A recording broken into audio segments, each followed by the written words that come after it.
I'm Stan Stalnaker at the Hub Culture Davos Pavilion, and joining me now is Amy Rosen from NIFTY, which is the Network for Teaching Entrepreneurship based out of New York. Yeah. Welcome to Davos. Thank Great to see you. Great to be here. Tell me about what you guys are doing. It's a really interesting organization.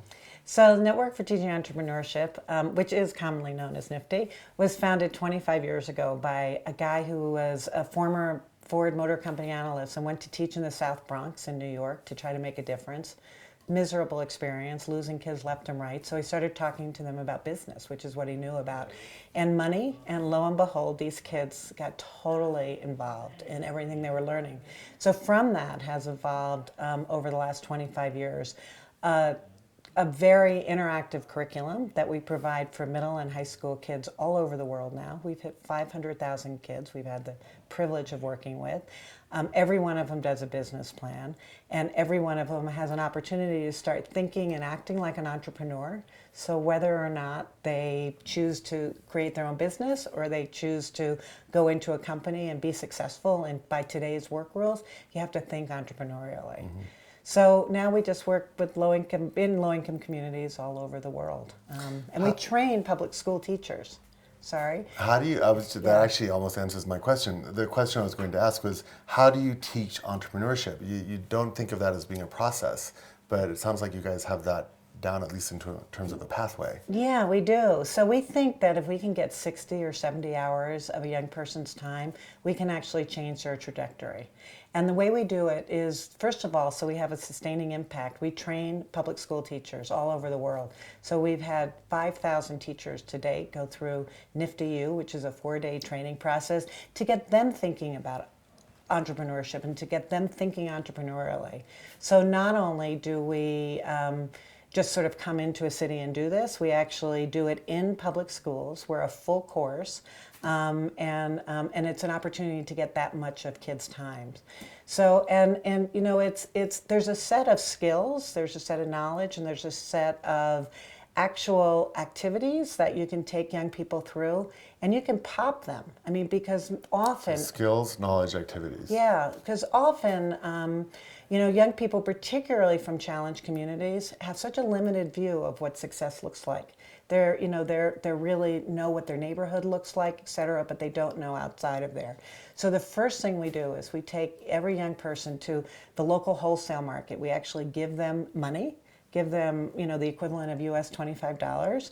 They learn how to negotiate, they procure, and they buy things. They go back to their schools and they sell it. And they sometimes are selling the same things, two different young people, and they're learning how you set prices, et cetera. Mergers and acquisitions. Yeah, exactly. And then they get to pocket the difference that they make, and they give us back the other money, and they started to see, oh my gosh, I have opportunity here. I can make money. And then we take them in their neighborhood, and we take them for a walk, and we say, let's learn about opportunity recognition. What's not here that you need?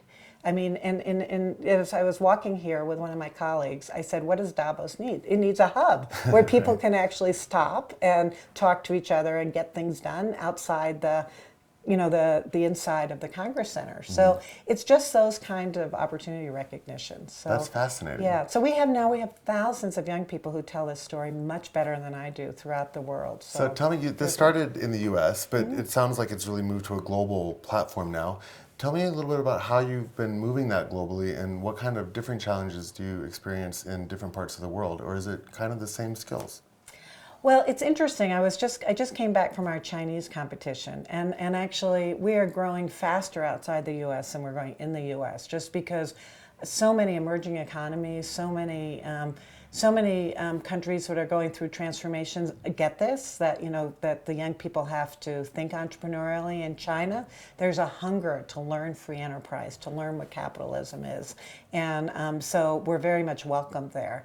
What's interesting is while the young people come from culturally very different places, and we have to make sure our content is culturally appropriate. You know, we're not teaching kids in Saudi Arabia about the New York Stock Exchange.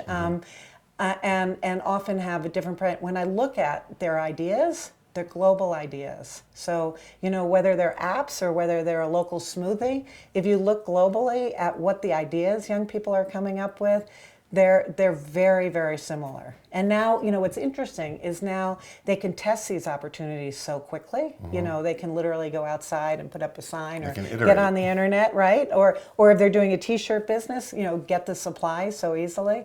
So we're trying to wire all of our classrooms now with the ability to have the students talk to each other.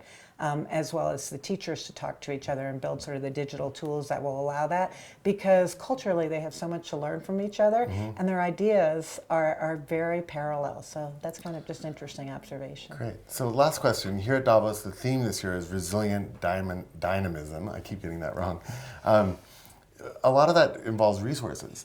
What kind of resources does an organization like yours need? And as an organization, what are you looking for out of Davos this year? So first of all, when I was trying to understand I can't even say it, what resilient dynamism actually means, it was very interesting, because the first global, right under that, the first very global issue that is listed as one to be attacked is how do we come to a stable economy where there's less unemployment? And if we don't tackle this from the youth perspective, we are never going to get there. I mean, 50% of the world now is under 27.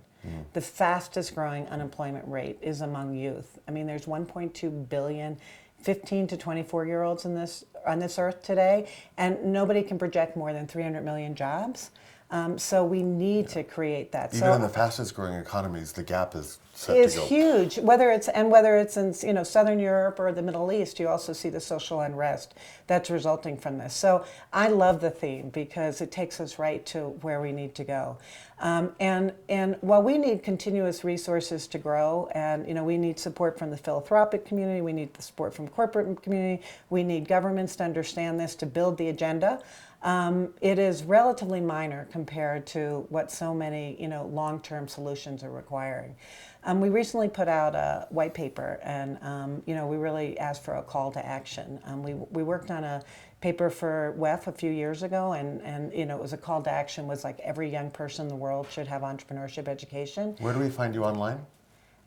www.nfte.com. Okay, easy. Nifty. Yeah, you got it. Great. Okay. So I'm Stan Stalnaker at the Hub Culture Davos Pavilion with Amy Rosen from Nifty, and signing off. Thank you.